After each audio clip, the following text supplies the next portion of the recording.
बच्चों आ जाओ, इस कविता भी हम खुशी खुशी पढ़ेंगे। भगदड़, भगदड़, बोलो भगदड़। बुढ़िया चला रही थी चक्की, पूरे 60 वर्ष की पक्की। दोनों में थी रखी मिठाई, उस पर उड़कर मक्खी आई। बुढ़िया बांस उठाकर दौड़ी, बिल्ली खाने लगी पकौड़ी। झपटी बुढ़िया घर के अंदर, कुत्ता भागा रोटी लेकर। बुढ़िया तब फिर निकली बाहर, बकरा घुसा तुरंत ही भीतर। बुढ़िया चली गिर गया मटका, तब तक वह बकरा भी सटका।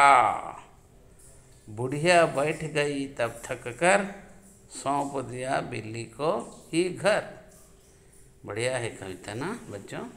और एक बोलूँगा, सुनो। बुढ़िया चला रही थी चक्की, पूरे 60 वर्ष की पक्की।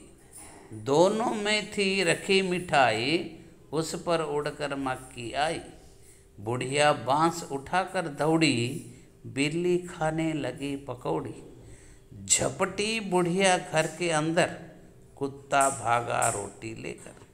बुढ़िया तब फिर निकली बाहर, बकरा घुसा तुरंत ही भीतर। बुढ़िया चली गिर गया मटका, तब तक वह बकरा भी सटका।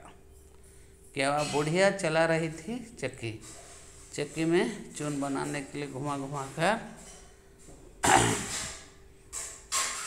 चावल का चून बना रही थी। चक्का चलाकर कौन? एक बुढ़िया माँ। उनका उम्र था 60 वर्ष, 60 वर्ष मतलब 60 ईयर्स।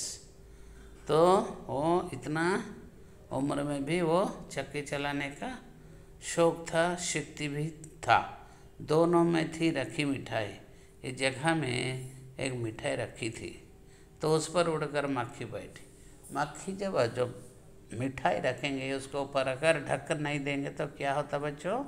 मक्खी आके बैठ जाता। जब मक्खी बैठी तो बुढ़िया माँ एक छोटा सा बांस का डंडा लेकर उसे उड़ाने के लिए उठी। बुढ़िया बांस उठाकर दौड़ी, बिल्ली खाने लगी पकौड़ी। तो उसको उठाने दौड़कर वो उड़ाने गई तो एक बिल्ली घर में घुस गई। वो घुसकर क्या किया? एक थाली में पकौड़ी था, पकौड़ी खाने लगी। तो मक्खी को उड़ाने के बाद फिर उस बांस लेके वो बिल्ली को भगाने आई। बिल्ली को भगाने आते वक्त एक कुत्ता भी घर का अंदर आ गई।